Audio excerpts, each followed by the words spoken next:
मान लेते हैं कि ये हमारी एक क्या है, ये हमारी साबरमती नदी है। कौन सी नदी है? ये है साबरमती नदी। तो साबरमती नदी का उद्गम हमने पढ़ा था, उद्गम कहाँ से होता है? तो उद्गम होता है कहाँ से? पादरला गांव, जाडोल क्षेत्र, उदयपुर से। कौन सा?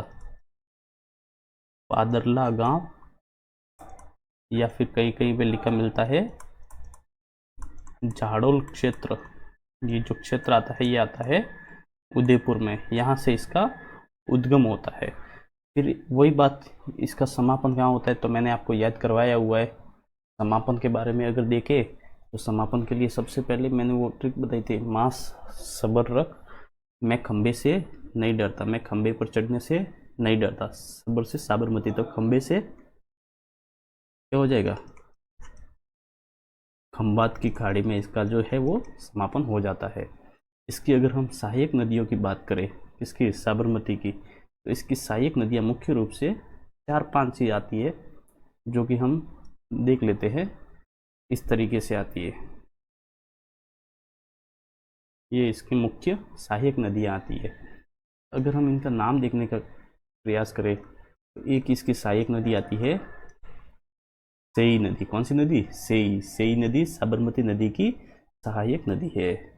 एक आता है मानसी नदी और मानसी वाकल नदी। कौन सी नदी? मानसी वाकल नदी। और इसी मानसी वाकल नदी के ऊपर एक परियोजना चल रही है जिसका नाम मिलता है हमें, क्या नाम मिलता है? हमें नाम मिलता है मानसी वाकल परियोजना। कौन सी परियोजना? मानसी वाकल परियोजना। ये परियोजना है वो मानसी वाकल नदियों के ऊपर चल रही है, जो कि साबरमती की सहायक नदी है। आगे बढ़ते हैं, इसकी सहायक नदी एक और आती है जिसका नाम मिलता है हरनाव और हतमती। क्या मिलता है? हरनाव नदी और हतमती। हतमती, हतमती से साबरमती, ये सब आप ध्यान में रख सकते हैं। तो इसमें क्या करना है हमें? हमने पढ़ा इसका जो उद्गम है किसका? साबरमती नदी का, वो होता है पादरला गांव, जाडोल क्षेत्र, उदयपुर से उद्गम होता है। फिर इससे सई नदी मिलती है। सई नदी का उद्देश्य है कि जवाई बांध को पानी की आपूर्ति करवाना है। और फिर अगर हम बात करें कि मानसी वाकल नदियाँ हैं, जो जहाँ पे मानसी वाकल परियोजना चल रही है, मानसी वाकल परियोजना के तहत एक जल सुरंग बनाई गई है, जिसे वर्तमान में मोहनलाल सुखाड़िया जल सुरंग, जो कि 11.5 किलोमीटर लंबी है और राजस्थान की सबसे लंबी जल सुरंग कहलाती है। फिर एक और इसकी सहायक नदी आती है, उसका नाम मिलता है हरनाव और हतमती नदी। हतमती से सागरमती, ये आप ध्यान में रखेंगे। तो चलिए शुरू करते हैं। हम एक जल्दी जल्दी टू द पॉइंट लिखने का प्रयास करते हैं। क्या कि साबरमती नदी का उद्गम कहाँ से हो रहा है? तो उद्गम हो रहा है पादरला गांव, जाडोल क्षेत्र। कौन सा क्षेत्र है? पादरला गांव का जो जाडोल क्षेत्र, या जाडोल क्षेत्र का जो पादरला गांव है, उदयपुर में स्थित है, वहां से इसका जो उद्गम है वो होता है। फिर अगर बात करें कि इसके किनारे कौन कौन से शहर बसे हुए हैं, तो इसके किनारे 2 शहर बसे हुए हैं। एक शहर का नाम आता है गांधीनगर। गांधीनगर जो शहर है वो किस नदी के किनारे बसा हुआ है? वो बसा हुआ है साबरमती नदी के किनारे। और दूसरी अगर हम बात करें तो जो अहमदाबाद है, गुजरात का प्रमुख शहर आता है, ये भी इसके किनारे बसे हुए हैं। और ये दोनों कहाँ पे? ये स्थित है गुजरात में। गुजरात के जो 2 शहर है गांधीनगर और अहमदाबाद, ये दोनों साबरमती नदी के किनारे बसे हुए हैं। तो आप इतना ध्यान में रखेंगे। आगे बढ़ते हैं, तो इसका समापन कहाँ होता है? समापन वही माँ सबर रख, मैं खंबे के ऊपर चढ़ने से नहीं डरता, सबर से साबरमती, और खंबे से खंबात की खाड़ी। कौन सी खाड़ी? खंबात की खाड़ी, जो कि कहाँ स्थित है? खंबात की खाड़ी स्थित है गुजरात में। कहाँ स्थित है? गुजरात में खंबात की खाड़ी स्थित है। आगे बढ़ते हैं, तो हमारे पास पॉइंट आता है कि साबरमती नदी के किनारे कौन सा आश्रम है? तो साबरमती के किनारे गांधी जी का साबरमती आश्रम स्थित है। कौन सा आश्रम स्थित है? साबरमती आश्रम। महात्मा गांधी जी का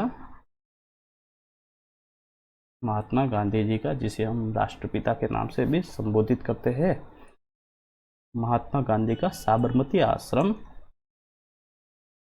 साबरमती आश्रम है वो किसके किनारे स्थित है? वो भी साबरमती नदी के किनारे ही स्थित है।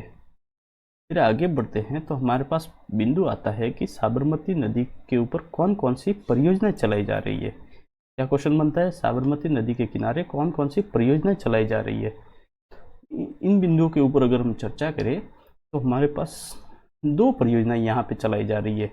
एक का नाम आता है मानसी वाकल परियोजना, जिसके बारे में मैंने पहले भी चर्चा कर चुका हूँ। मानसी वाकल परियोजना, एक तो नाम मिलता है मानसी वाकल परियोजना, और जो दूसरी परियोजना है उसका नाम मिलता है सेई परियोजना। क्या नाम मिलता है?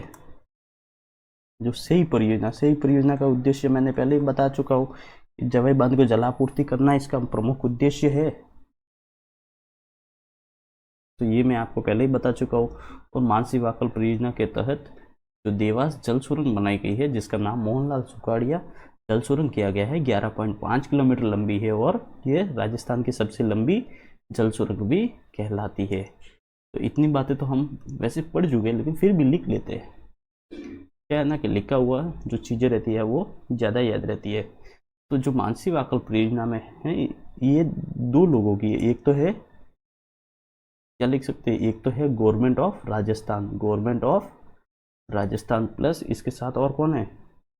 इसके साथ है हिंदुस्तान जिंक लिमिटेड।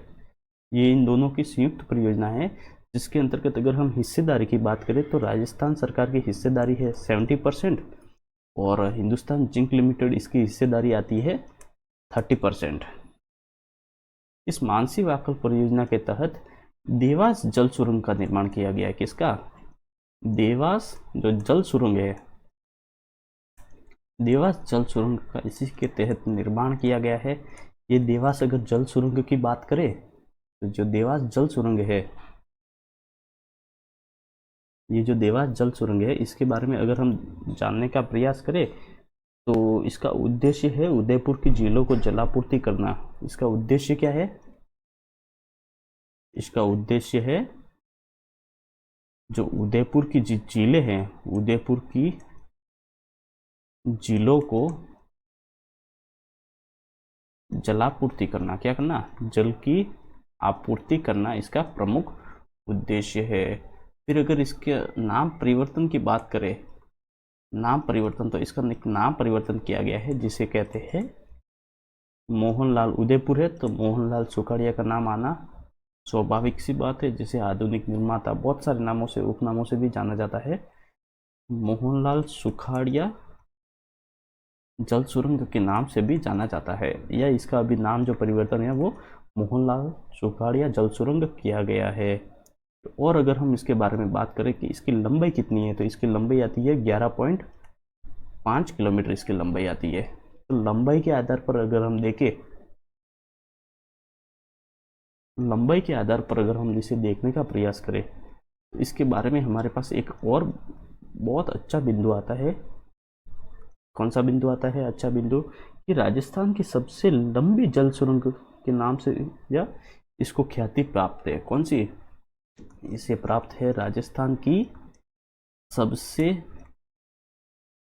लंबी जल सुरंग का भी दर्जा प्राप्त है, सबसे लंबी जल सुरंग का दर्जा प्राप्त है। तो आशा करता हूँ ये बिंदु आप समझ गए होंगे। हमने क्या पढ़ा है? मानसी वाकल परियोजना पढ़ा है। इसके अंतर्गत जो हिस्सेदारी है वो गवर्नमेंट ऑफ राजस्थान या राजस्थान सरकार और हिंदुस्तान जिंक लिमिटेड की हिस्सेदारी आती है। 70-30 की हिस्सेदारी है, जिसके तहत देवास जल सुरंग का निर्माण किया गया है। देवास जल सुरंग का उद्देश्य अगर पूछे तो उदयपुर की झीलों को जलापूर्ति करना। फिर इसका नाम परिवर्तन करके क्या रखा गया है? तो मोहनलाल सुखाड़िया जल सुरंग 11.5 किलोमीटर लंबी है और राजस्थान की सबसे लंबी जल सुरंग है। आशा करता हूँ आप समझ गए होंगे यहाँ तक। फिर अगर हम बात करें कि सेई परियोजना का क्या उद्देश्य है, सेई परियोजना का अगर हम उद्देश्य की बात करें, क्या बात करें? सेई परियोजना का जो उद्देश्य आता है, सेई परियोजना का उद्देश्य अगर हम देखें तो इसका उद्देश्य है जवाई बांध को जलापूर्ति करना। कौन से बांध को? जवाई बांध है, जो कि मारवाड़ का अमृत सरोवर के नाम से भी जाना जाता है। जवाई बांध को जलापूर्ति करना, क्या करना? जलापूर्ति करना इसका प्रमुख उद्देश्य है। यह महत्वपूर्ण इसकी जो रणनीति है वो क्या है? जवाई बांध को जलापूर्ति करना। आशा करता हूँ यहाँ तक समझ गए होंगे। तो चलिए आगे बढ़ते हैं।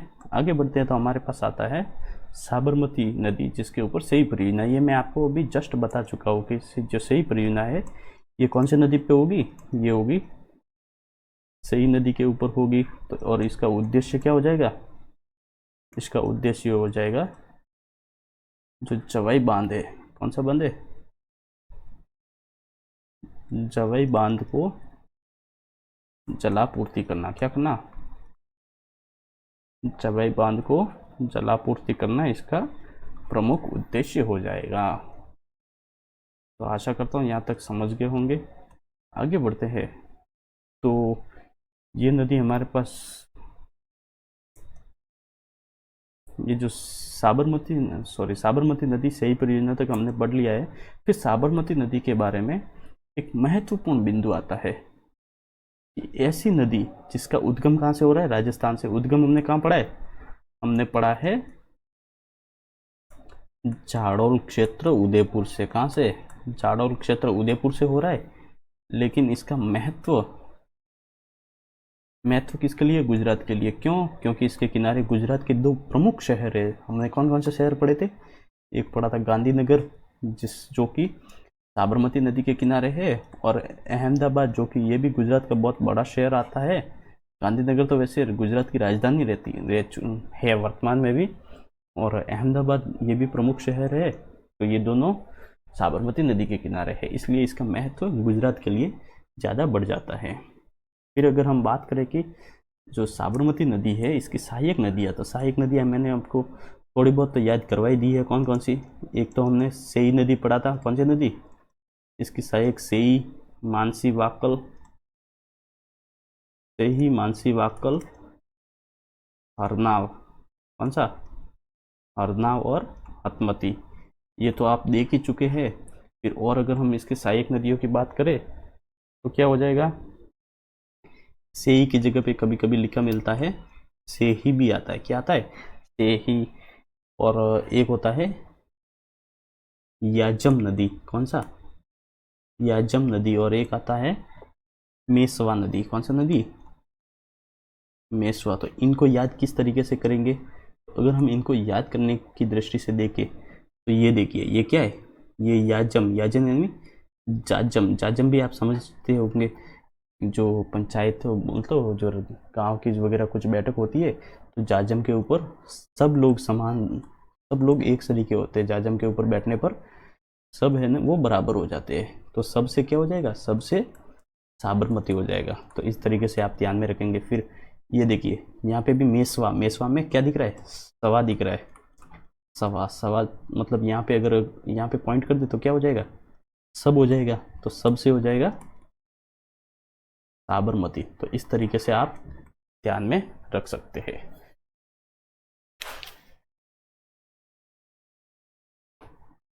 अगली नदी आती है जिसका नाम आता है, क्या नाम आता है? पश्चिमी बनास नदी।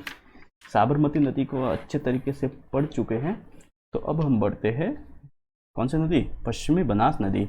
अगर हम पश्चिमी बनास नदी को बनाने का प्रयास करें, एक बार ड्रॉ करने का प्रयास करें, डायग्राम से चीज़ें जल्दी याद होती है भाई।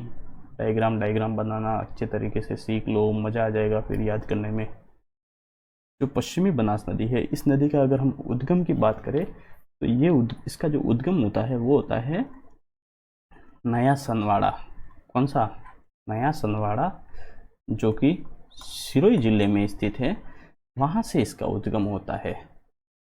और अगर हम इसके समापन की बात करें तो माँ सबर रख, मैं खंबे पर चढ़ने से नहीं डरता, तो वो तो उनकी हो गई।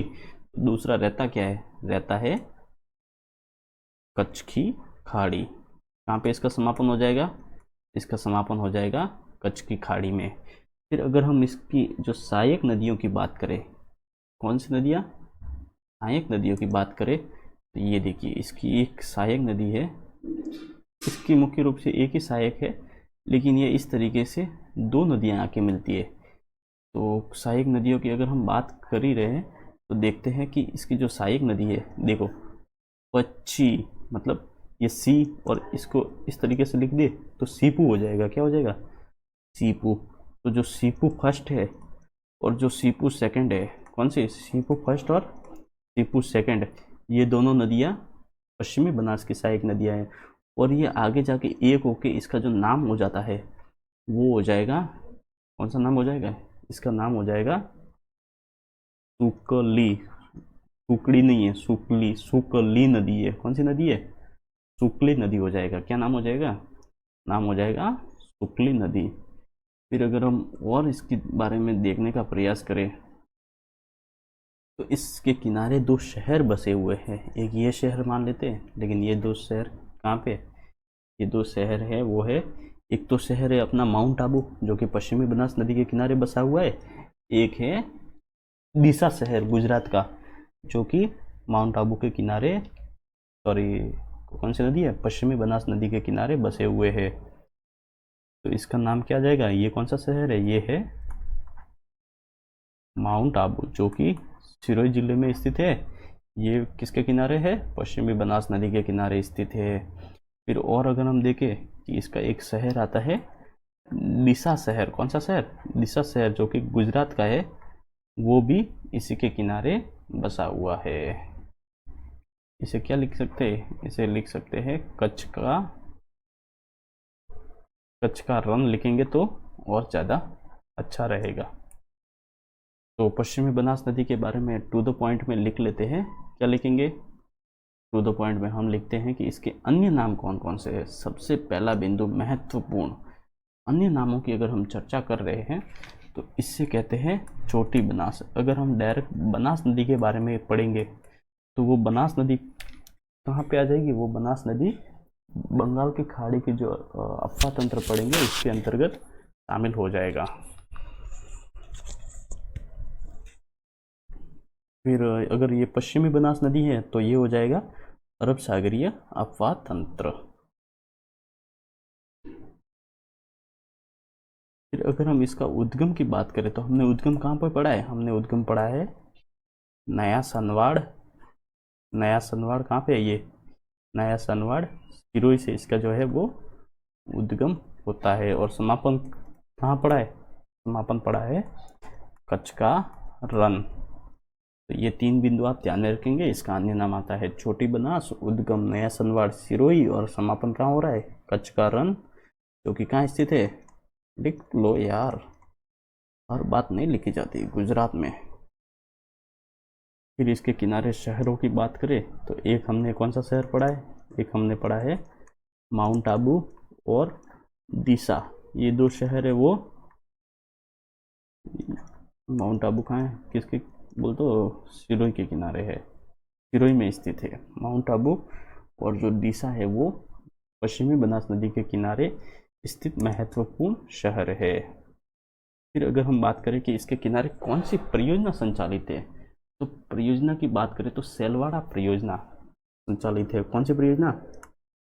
इस नदी के ऊपर, इसकी या इस नदी की सहायक नदी के ऊपर सेलवाड़ा परियोजना संचालित है। जो सेलवाड़ा परियोजना है ये सिरोही जिले में संचालित है। सिरोही जिले में भी अगर नदी पूछे तो कौन सी नदी हो जाएगी? सुकली हो जाएगी, सुकड़ी नहीं है भाई, देख लो, बार बार गलती करोगे। सुकली सुकड़ी सुकड़ी हो जाएगी, वो हो जाएगी लूणी नदी की सहायक हो जाएगी। और सुकली हो जाएगी, वो हो जाएगी इसकी सहायक हो जाएगी, वो हो जाएगी पश्चिमी बनास की सहायक नदी हो जाएगी। फिर अगर हम इसकी सहायक नदियों के ऊपर चर्चा कर रहे हैं तो हमने सहायक नदियाँ क्या पढ़ी है? हमने पढ़ी है सीपू फर्स्ट और जो सीपू सेकंड है, सीपू फर्स्ट और सीपू सेकंड, ये दोनों मिलके क्या बन जाती है? ये दोनों मिलके सुकली बन जाती है। तो इसकी सहायक नदियों में तीन नाम आ सकते हैं, सीपू फर्स्ट, सीपू सेकंड और सुकली नदी पश्चिमी बनास की सहायक नदियां हैं।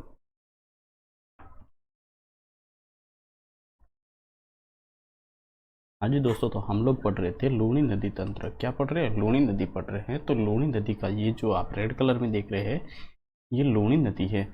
अगर हम इसके उद्गम की बात करें तो इसका उद्गम होता है नाग पहाड़ अजमेर से। इसका उद्गम होता है, कहाँ से होता है?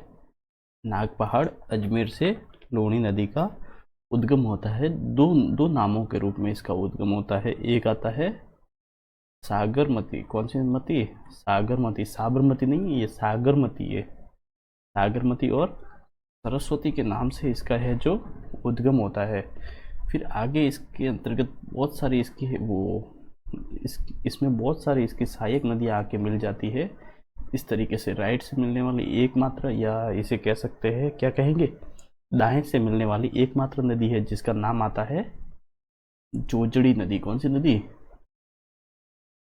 जोजड़ी नदी है वो एकमात्र दाएं से मिलने वाली नदी है। अगर हम इसकी बात करें तो इसका उद्गम है वो अरावली से नहीं होता है। इसका उद्गम होता है, जो जोजड़ी नदी का उद्गम होता है नागौर के पोंडलू गांव से। कहाँ से इसका उद्गम होता है? नागौर का जो पोंडलू गांव आता है वहाँ से इसका उद्गम होता है। फिर अगर हम और इसकी सहायक नदियों की बात करें तो इसकी और सहायक नदी आती है जिसका एक नाम मिलता है लीलड़ी नदी। कौन सी नदी? लीलड़ी नदी। एक बांडी और गुइया, ये दोनों मिल के एक नदी के रूप में इसमें मिलती है। एक इसकी सहायक नदी आती है जिसे कहते हैं मीठड़ी नदी। एक इसकी सहायक, सबसे बड़ी सहायक नदी की बात करें तो वो सबसे बड़ी सहायक आ जाती है जवाई नदी। और जवाई नदी में 3 नदियाँ आके मिलती है क्रमशः इस तरीके से। कौन कौन सी? सागी, खारी और सुकड़ी नदी जो जवाई नदी में मिलती है। इस तरीके से ये पूरा का पूरा लूणी नदी तंत्र बनता है। फिर अगर हम लूणी नदी तंत्र की अगर हम सहायक नदियों का नाम लिख लेते हैं सबसे पहले, ये जो नदी आप देख रहे हैं इसका नाम आता है, चलो मैं ब्लू पेन से लिखता हूँ।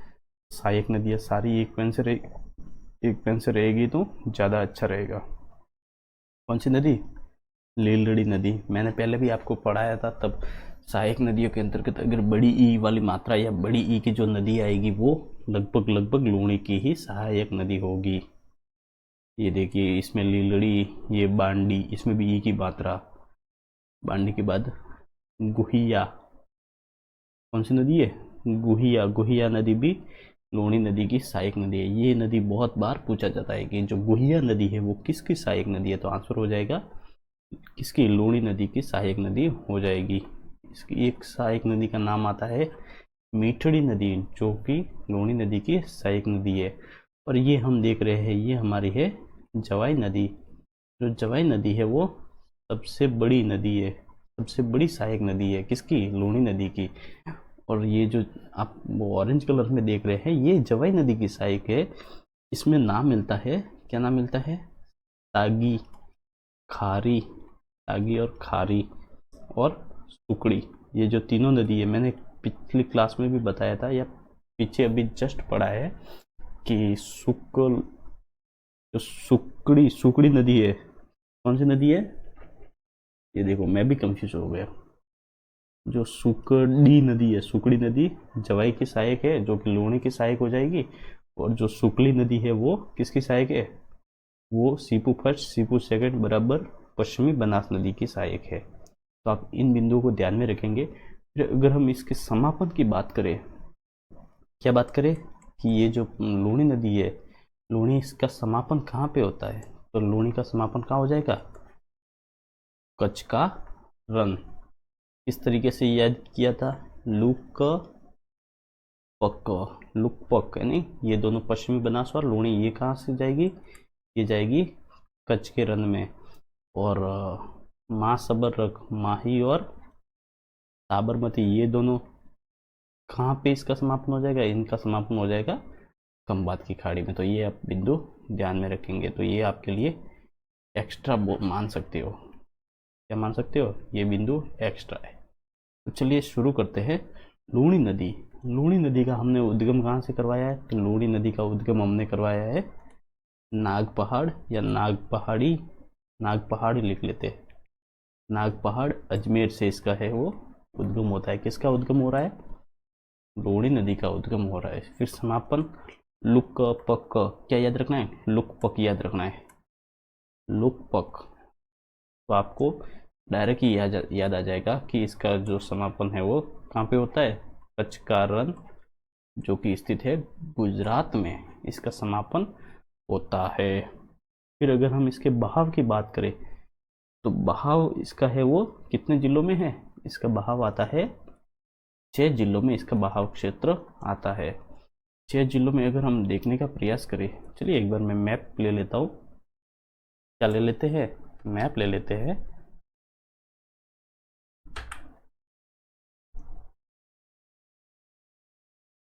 मैप मैप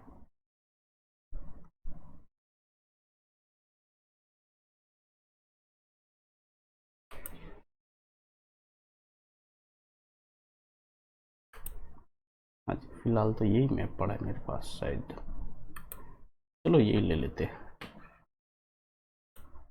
अपना क्या, अपने को तो एक बार खाली देखना है कि इसका वो है वो किस तरीके से, ये जो अपनी नदी है वो कौन सी, लूणी नदी का बहाव क्षेत्र किस तरीके से है, वो देखने से थोड़ा सा एक बार ध्यान में अच्छे तरीके से रह जाएगा। बाकी हमारा कोई इरादा नहीं है ये यहाँ पे मैप लगाने का।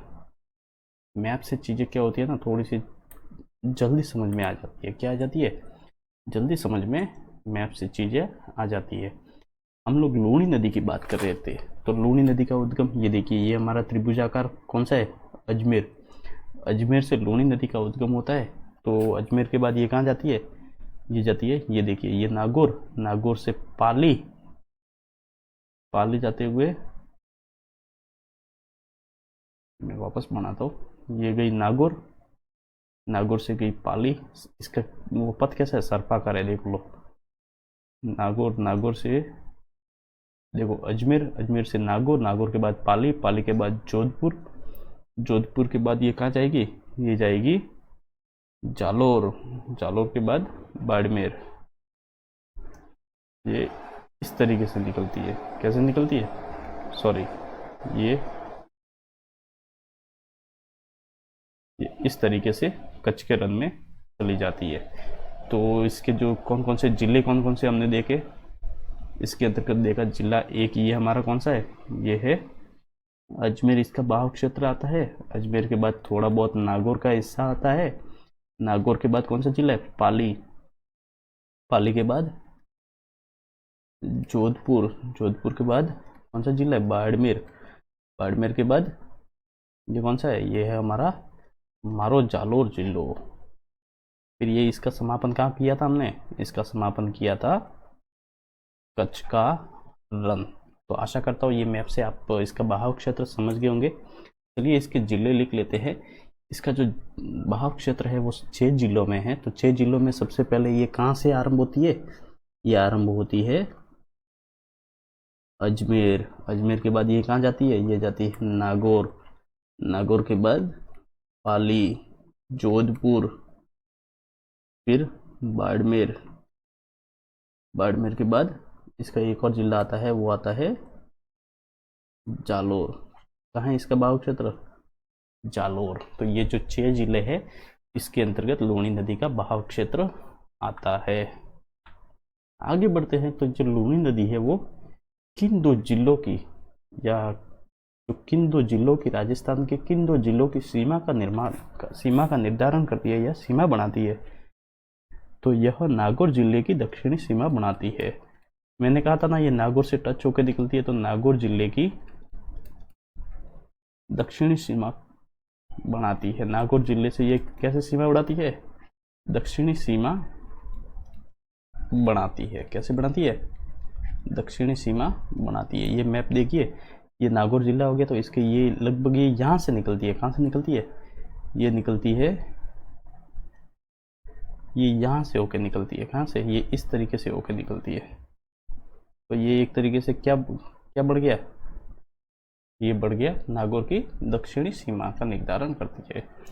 फिर अगर हम इसके उपनामों की बात करें, क्या बात कर रहे हैं हम लोग? इसके उपनामों की बात करें तो इसका जो नदी के बारे में कहा जाता है कि ये क्या कहा जाता है?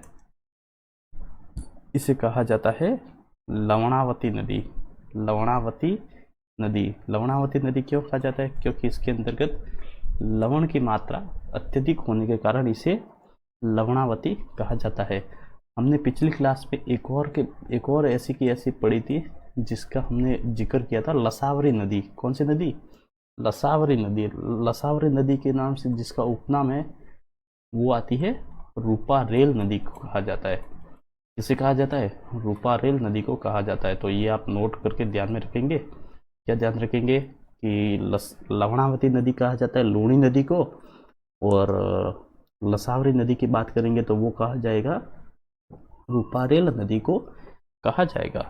ये मारवाड़ क्षेत्र में, ये देखिए आप, ये मुख्य रूप से पश्चिमी राजस्थान की प्रमुख नदी है। तो इसलिए इसे क्या कहा जाता है? इसे कहा जाता है मारवाड़ की गंगा। मारवाड़ क्षेत्र में बहती है तो इसलिए इसे कहा जाता है मारवाड़ की गंगा। तो जो मारवाड़ है वो पूरा का पूरा क्या है? वो मरुस्थल है। तो इसलिए क्या कहा जाता है? मरु गंगा के नाम से भी जाना जाता है। किसे? लूणी नदी को जाना जाता है। फिर अगर हम और इसके उपनामों की बात करें, उपनामों के अंतर्गत इसे आदि खारी आदि मीठी नदी के नाम से भी जाना जाता है। आदि खारी आदि मीठी नदी के नाम से भी जाना जाता है। क्यों? क्योंकि इसका जो उद्गम होता है वो अजमेर से होता है। अजमेर से जो बालोतरा बाड़मेर तक इसका पानी जो पर्वतों से वगैरह बहता है, तो इस वजह से ये इसका जो जल है वो मीठा होता है। फिर जब बालोतरा आता है तो बालोतरा में जो औद्योगिक इकाइयों का जो रासायनिक वाला वो जल वगैरह रहता है ना, तो वो इस नदी में आके मिल जाता है, जिसके कारण ये खारी हो जाती है। तो शुरुआत में तो मीठी थी, फिर उसके बाद खारी हो गई। इसलिए इसका जो उपनाम मिलता है वो क्या मिलता है? वो मिलता है आदि खारी आदि मीठी नदी के नाम से भी जाना जाता है। फिर एक नाम मिलता है इसका उपनाम, इसे कहा गया है अंतः सलीला कहा गया है। क्या कहा गया है?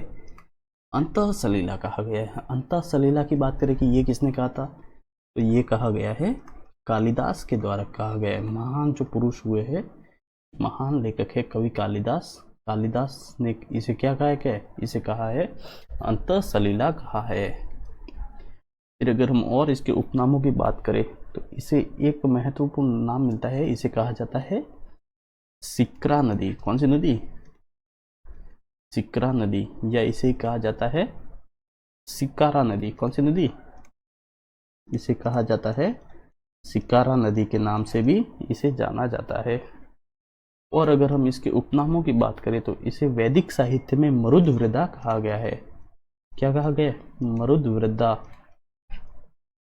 कहाँ कहा गया है? तो मरुद्वृदा कहा गया है जो वैदिक साहित्य है। वैदिक साहित्य का अर्थ हुआ जो वेद है, ऋग्वेद हो गया, सामवेद हो गया, अर्थवेद हो गया, और 4 जो वेद होते हैं वो जो वैदिक साहित्य है उसमें इसे क्या कहा गया है? उसमें इसे कहा गया है मरुद्वृदा कहा गया है। फिर इसके और अगर उपनामों की बात करें तो इसे कहा जाता है सर्गावती। क्या कहा जाता है? इसे कहा जाता है सर्गावती या सागरमती। क्या कहा जाता है? सागरमती नदी भी कहा जाता है। तो उपनामों की हमने चर्चा कर ली है। क्या किया है? हमने उपनामों की चर्चा की है कि जो लूणी नदी है उसके उपनाम आते हैं लवणावती नदी, मारवाड़ की गंगा, मरु गंगा, आदि खारी आदि मीठी, अंतः सलीला, सिक्रा, सिकारा, मरुद्वृदा और सर्गावती या सागरमती। तो आशा करता हूँ यहाँ तक आप समझ गए होंगे। तो चलिए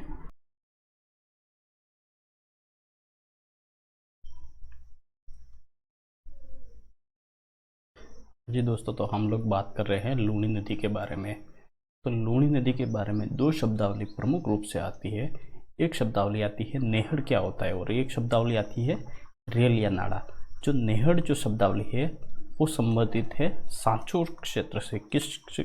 किस क्षेत्र से? सांचौर क्षेत्र से।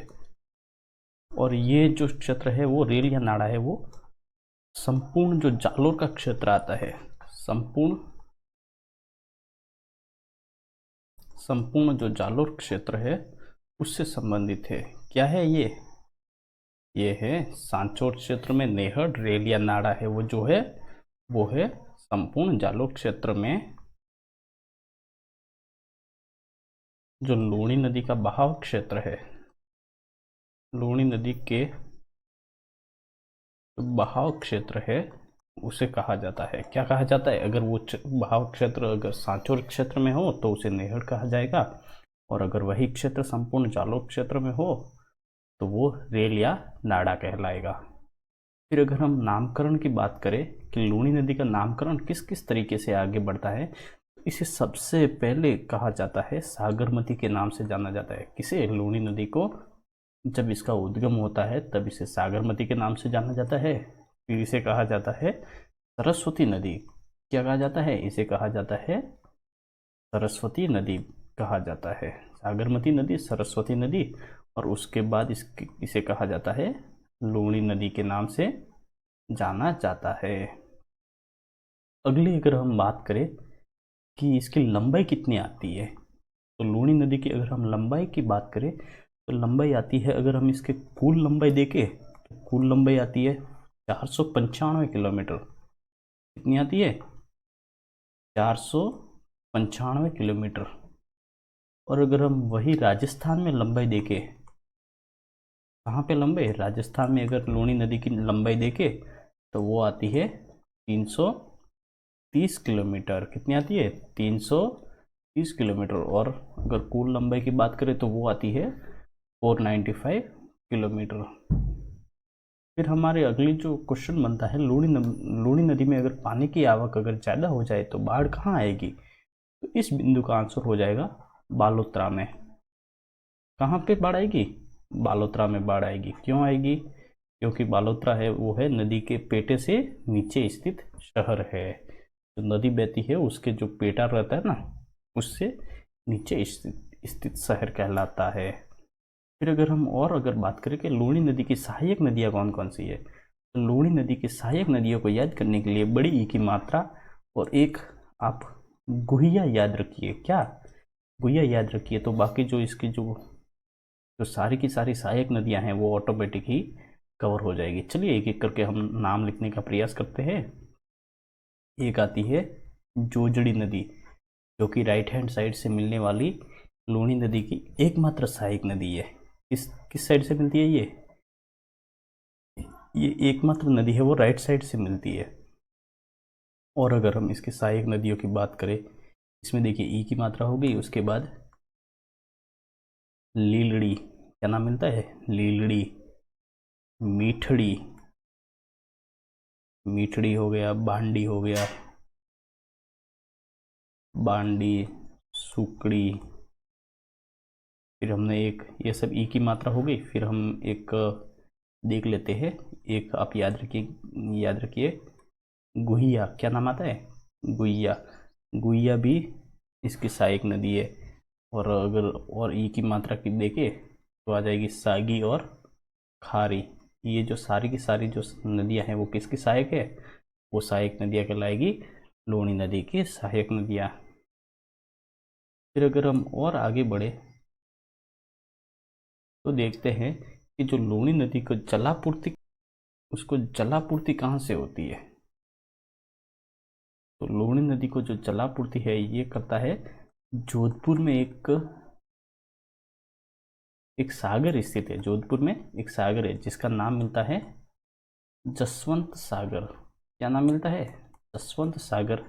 ये एक प्रकार से बांध भी बोल सकते हैं। जसवंत सागर जो बांध है उसको क्या करता है? ये जल की आपूर्ति करता है। क्या करता है? ये करता है जलापूर्ति। किसको करता है? जसवंत सागर जो बांध है उसको जलापूर्ति कौन सी नदी करती है? तो आंसर हो जाएगा लूणी नदी करती है। कौन सी नदी करती है? लूणी नदी करती है। हाँ जी, हम लोग पढ़ रहे थे लूणी नदी। तो लूणी नदी के बारे में एक और सबसे बड़ा फैक्ट आता है कि इसकी एकमात्र सहायक नदी जो दाईं ओर से मिलती है। दाईं ओर का मतलब होता है राइट साइड से मिलती है।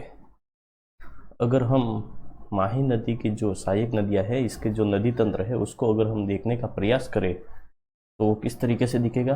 वो दिखेगा, मान लेते हैं कि ये हमारे पास क्या है? ये हमारे पास है लूणी नदी। कौन सी नदी?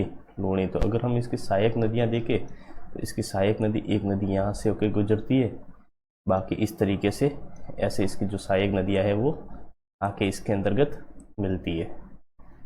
तो ये कौन सी नदी है? ये है लूणी नदी। कौन सी नदी है? लूणी नदी। और ये जो इसकी जो ये नदी किस तरफ बह रही है? इस तरफ बह रही है। तो इसका जो राइट साइड हो जाएगा वो हो जाएगा, इसका जो राइट है वो इस तरफ हो जाएगा। कहाँ पे हो जाएगा? ये इसका राइट साइड हो जाएगा, या फिर दायां साइड है वो ये हो जाएगा। तो दाईं ओर से मिलने वाली एकमात्र नदी जिसका नाम आता है जोजड़ी नदी। बाकी इसकी बहुत सारी नदियां हैं वो जो लेफ्ट साइड से मिलती है। मीठड़ी हो गई, खारी हो गई, मीठड़ी, खारी, सागी, क्या नाम आता है? सागी हो गई, सूकड़ी हो गई, बांडी नाम भी मिलता है, और बहुत सारी नदियाँ आती है। ये सारी की सारी नदियाँ हैं वो किस तरफ से मिलती है? वो मिलती है लेफ्ट साइड से। ओनली और ओनली एकमात्र ये जो नदी आप देख रहे हैं ना, ये एकमात्र ऐसी नदी हैं जो कहाँ से मिलती हैं? राइट साइड से मिलती है या फिर दाईं ओर से मिलती है। तो हमारा पॉइंट क्या है? एकमात्र मिलने वाली सहायक नदी जो दाएं से मिलती है। कहाँ से मिलती है? दाएं से। तो आंसर हो जाएगा कौन सी नदी है? वो है जोजड़ी नदी। एकमात्र लूणी की ऐसी सहायक नदी है जो कहाँ से मिलती है? वो मिलती है दाएं ओर से। कहाँ से मिलती है? दाईं ओर से मिलने वाली एकमात्र सहायक नदी। आगे बढ़ते हैं। हमारा जो अगला बिंदु है, लूणी नदी की सहायक नदियों के बारे में कुछ विस्तार से डिटेल से पढ़ते हैं। तो लूणी नदी की सहायक नदी का एक नाम आता है जोजड़ी नदी। जोजड़ी नदी का अगर हम उद्गम देखें तो ये नदी एकमात्र ऐसी नदी है जो कहाँ से मिलती है? एकमात्र सहायक नदी जो किस ओर से मिलती है? वो मिलती है दाईं ओर से, या फिर जो राइट साइड की ओर से मिलने वाली एकमात्र नदी आती है। तो इसका उद्गम कहाँ से होगा? बाकी सारी जो लेफ्ट साइड से मिलने वाली है उसका उद्गम होता है अरावली से। और ये जो जोजड़ी नदी है इसका उद्गम हो जाता है, वो होता है, ये तो सारी की सारी कहाँ से निकलेगी? ये तो सारी की सारी निकलेगी अरावली से। बाकी ये एकमात्र नदी है, इसका उद्गम होगा नागौर, जो कि रेगिस्तानी जिला पड़ता है। नागौर का एक गांव मिलता है जिसका नाम आता है पोंडलू गांव। और अगर हम जोजड़ी की एक और विशेषता देखें तो इसके ऊपर एक बांध आता है जिसका नाम आता है पिच्चाक बांध। कौन सा बांध आता है? पिच्चाक बांध। तो चलिए लिख लेते हैं। हमने अभी अभी बात की है कि जो जोजड़ी नदी है इसके बारे में, एकमात्र दाईं ओर से मिलने वाली नदी, इसका उद्गम की बात करें तो इसका उद्गम होता है नागौर के, कौन सा गांव आता है? नागौर के पोंडलू गांव से है जो है इसका उद्गम होता है। और अगर हम इसके ऊपर बांध की बात करें कि इसके ऊपर कौन सा बांध बना हुआ है, तो इसके ऊपर पिच्चाक बांध बना हुआ है जो कि जोधपुर जिले में स्थित है। कहाँ पे स्थित है? जोधपुर में है पिच्चाक बांध। जोजड़ी नदी के ऊपर कौन सी नदी है? नदी कौन सी हो जाएगी? नदी है वो है जोजड़ी नदी। जो जोजड़ी नदी के ऊपर ये बना हुआ है कौन सा बांध? पिच्चाक बांध, जोधपुर जिले में स्थित है। इसका उद्गम कहाँ से हो रहा है? नागौर के पोंडलू गांव से। नागौर के पोंडलू गांव से इसका जो है उद्गम होता है। आगे और अगर हम सहायक नदियों की बात करें तो सहायक नदियों में अगली नदी हमारे पास आती है लूणी की है, वो बांडी नदी। इसकी एक और सहायक नदी आती है। तो बांडी नदी के बारे में अगर हम फैक्ट देखने शुरू करें तो बांडी नदी के ऊपर एक बांध बना हुआ है जिसका नाम मिलता है हेमावास बांध। कौन सा बांध? हेमावास बांध। वो कौन सी नदी के ऊपर है? तो वो हो जाएगा बांडी नदी के ऊपर, और जिला आ जाएगा पाली जिला। कौन सा आ जाएगा? पाली जिला। और अगर हम बांडी नदी के एक और फैक्ट की बात करें तो बांडी नदी के बारे में एक और बिंदु मिलता है कि यह नदी सबसे प्रदूषित नदी है। यह नदी सर्वाधिक प्रदूषित नदी है। सर्वाधिक प्रदूषित नदी है। कौन सी नदी है? ये नदी सर्वाधिक प्रदूषित नदी है। तो ये दो बिंदु आप बांडी नदी के बारे में याद रखेंगे। क्या क्या याद रखना है? एक तो सबसे पहला हेमावास बांध पाली जिले में है, और ये कौन सी नदी? बांडी नदी। और ये क्या है? सर्वाधिक प्रदूषित नदी है, यानी सबसे ज़्यादा खराब है, इसके अंदर सर्वाधिक प्रदूषण हुएला है। कौन सी नदी है? वो हो जाएगी बांडी नदी, जो कि लूणी की सहायक नदी है। और अगर हम आगे और चर्चा करें कि लूणी की अगली जो सहायक नदी आती है जिसका नाम आता है जवाई नदी के बारे में बहुत सारी बातें निकल के सामने आती है हमारे पास। तो जवाई नदी का सबसे पहले उद्गम कहाँ से होता है? तो जवाई नदी का उद्गम होता है, जवाई नदी का उद्गम बाली तहसील पाली से। कहाँ से? बाली तहसील, जो कि कहाँ पड़ती है? बाली तहसील पड़ती है पाली जिले में। पाली से इसका उद्गम होता है। अगर हम इसकी सहायक नदियों की बात करें तो जो जवाई नदी है इसकी सहायक नदियाँ आती है खारी, सागी और सुकड़ी। खारी, सागी और सुकड़ी, ये तीनों किसकी सहायक नदी है? ये तीनों सहायक नदियाँ हैं जवाई की। और जवाई किसकी सहायक है? वो है लूणी नदी की सहायक है। तो हमने क्या पढ़ा है? हमने पढ़ा है जवाई नदी का उद्गम कहाँ से होता है? बाली तहसील पाली से। और इसकी सहायक नदियाँ कौन कौन सी है? खारी, सागी और सुकड़ी। ये तीनों किसकी सहायक है? ये तीनों सहायक है जवाई की। और जवाई किसकी सहायक नदी है? वो आती है लूणी नदी की। जवाई नदी के ऊपर एक बांध बना हुआ है जिसका नाम मिलता है जवाई बांध। क्या नाम मिलता है? जवाई बांध। सबसे पहले तो ये कहाँ पे है? ये पड़ता है सुमेरपुर पाली में। कहाँ पे? ये पड़ता है सुमेरपुर पाली में। सुमेरपुर पाली में। तो सुमेरपुर, ये जो पाली है वो कौन सा है? वो कौन सा इलाका आता है? ये आता है रेगिस्तानी जिला आता है। कौन सा जिला पड़ता है? ये पड़ता है रेगिस्तानी, एक प्रकार से जिला पड़ता है। तो जवाई नदी को क्या बोलेंगे? रेगिस्तानी, यानी कि ये हो गया मारवाड़ साइड हो गया। तो मारवाड़ हो गया, तो इसे मारवाड़ का अमृत सरोवर भी कहा जाता है। क्या कहा जाता है? मारवाड़ का अमृत सरोवर। अमृत सरोवर भी कहा जाता है। किसे कहा जाता है मारवाड़ का अमृत सरोवर? अमृत सरोवर कहा जाता है जवाई बांध को। फिर इसके निर्माण से संबंधित अगर हम चर्चा करें, इसका जो निर्माण है वो निर्माण कब करवाया था? निर्माण करवाया था 1946 से 1956 के बीच। कब? 1946 से 1956 के बीच करवाया गया था। फिर क्वेश्चन बनता है कि किसने करवाया इसका निर्माण? तो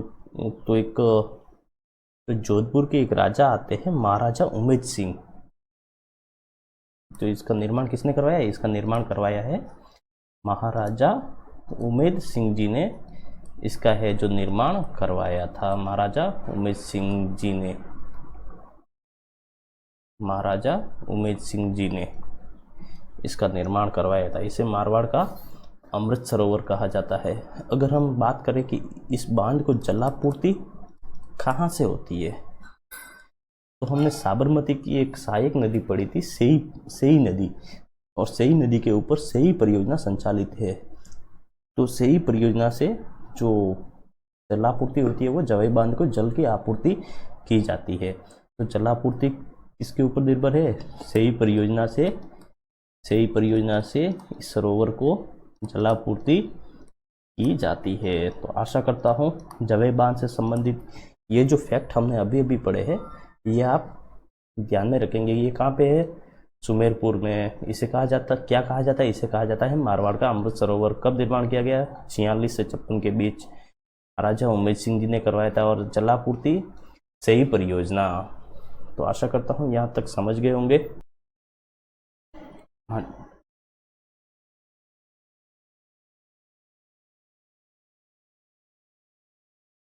हाँ जी दोस्तों, तो हम लोग आगे अगर हम बढ़ते हैं तो हमारे पास जो आता है वो आता है लूणी नदी से संबंधित बालोतरा। एक फैक्ट हमने बालोतरा के बारे में पहले ही पढ़ रखा है कि जो अगर लूणी नदी में पानी की आवक है, इसके अंदर पानी ज़्यादा मात्रा में आ जाए तो बाढ़ कहाँ आएगी? तो आंसर हो जाएगा बालोतरा। क्यों आएगी? क्योंकि यह जो बालोतरा है यह लूणी नदी के पेटे यानी इसका जो किनारा है,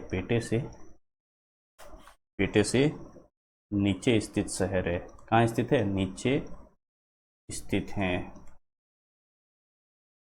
जो लूणी नदी का जो किनारा है उसके नीचे स्थित शहर है वो कौन सा है? वो है बालोतरा। फिर है पश्चिमी राजस्थान की प्रमुख नदी। कौन सी हो जाएगी? लूणी नदी। तो इसमें और क्या क्या शब्द परिवर्तन हो सकते हैं? थार मरुस्थल की प्रमुख नदी कौन सी हो जाएगी? लूणी। या फिर लिखा मिल सकता है पश्चिमी मरुस्थलीय प्रदेश की, पश्चिमी मरुस्थलीय प्रदेश की प्रमुख नदी कौन सी है, तो वो भी क्या हो जाएगा, वो भी हो जाएगा लूणी नदी। आगे बढ़ते हैं तो हमारे पास जो अगला जो बिंदु आता है कि लूणी नदी में, जो लूणी नदी के जो लूणी बेसिन है उसमें कौन सी मृदा पाई जाती है, तो आंसर हो जाएगा ग्रे ब्राउन मृदा पाई जाती है, या इसे ही कहा जाता है प्राचीन कांप मृदा, या क्या बोलेंगे, या इसको बोलेंगे प्राचीन जलोढ़ मृदा का जमाव है, प्राचीन जलोढ़ मृदा का जमाव है। कहाँ पे, लूणी बेसिन में। फिर और अगर हम देखें कि लूणी नदी के किनारे कौन सा मेला पड़ता है, तो अगर हम मेले की चर्चा कर रहे हैं तो यहाँ पे एक मेला पड़ता है जिसे कहा जाता है मल्लीनाथ पशु मेला। कौन सा मेला, ये है मल्लीनाथ पशु मेला। ये कहाँ पड़ता है, ये पड़ता है तिलवाड़ा बाड़मेर में। कहाँ पे, ये पड़ता है तिलवाड़ा बाड़मेर में। कौन सी नदी के किनारे, तो आंसर हो जाएगा लूणी नदी के किनारे। और ये जो मेला है मल्लीनाथ पशु मेला है, इससे संबंधित एक प्रश्न बनता है कि यह सबसे प्राचीन पशु मेला है, सबसे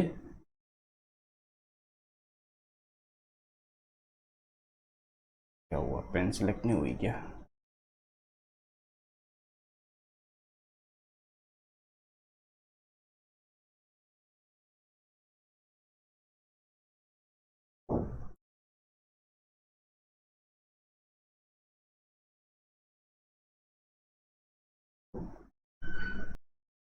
हाँ जी दोस्तों, तो हम लोग पढ़ रहे थे पशु मेला। तो यहाँ पे एक पशु मेला पड़ता है जिसे कहा जाता है